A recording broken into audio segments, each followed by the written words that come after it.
in this world, we're going to deal with a lot of hardship and we're going to be blindsided.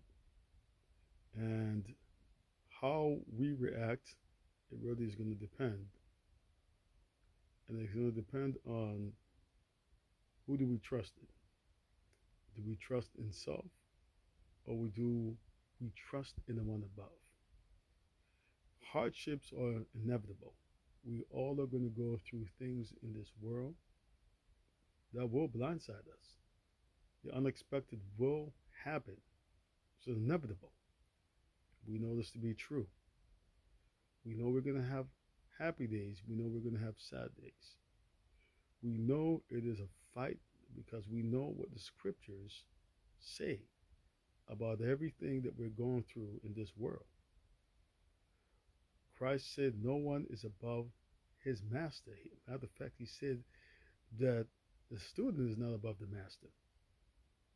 And if he's persecuted, we're going to be persecuted. Now, it depends on what we take from that, right? Because some people are born with a silver spoon in their mouth, but that's not everyone. Some people have no idea what it means to be homeless. You know, how are you going to feed your children because of a lack of money? And so there are people that don't experience these things and they have it good in life. Now, not to say they didn't work hard for where they are. But we know the scripture also says that in the time of adversity, there's a forgetfulness of prosperity. So we know there are people that make it and then they tend to look down on everyone else.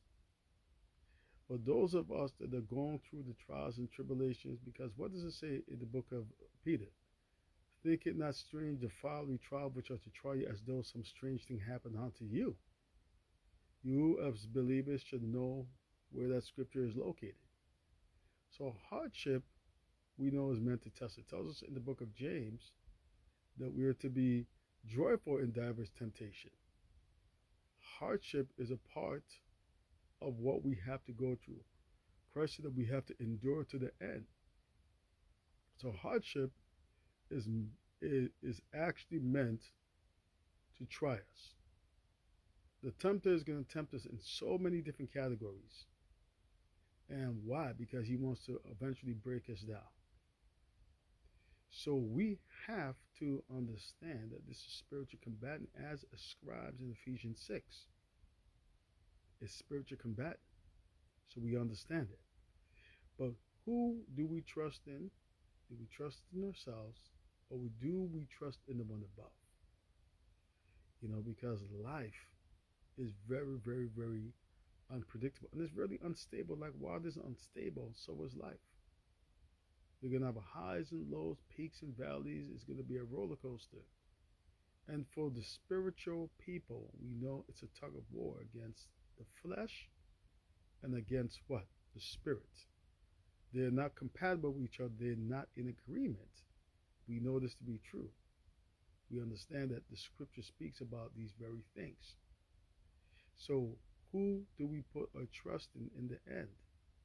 Well, that depends on the individual. Believers, we know who that is. Unbelievers, well, they're going to have to figure that out. But we all have to go through trials and tribulations and hardships in this world. And we have to understand that it is something that is inevitable. We're going to all have to all go through it. That's just the way life is. So, I don't want us to kick ourselves to the point where, you know what, we just want to flat out give up. No, we should always have the mindset that we are not going to give up. We're not going to surrender, right? Because we understand endurance is everything. It's just like somebody's running a race. They're running the race, but they need to make sure that, okay, the way I start the race is not the way that I finish. Some people start fast and guess what? And then they slow down. Some people run a very smart race to the end. So let's get to the end of the line and let's trust in the one above. And I believe we can't go wrong with that. So once again, this is Alex Clark, and may God bless you. Take care.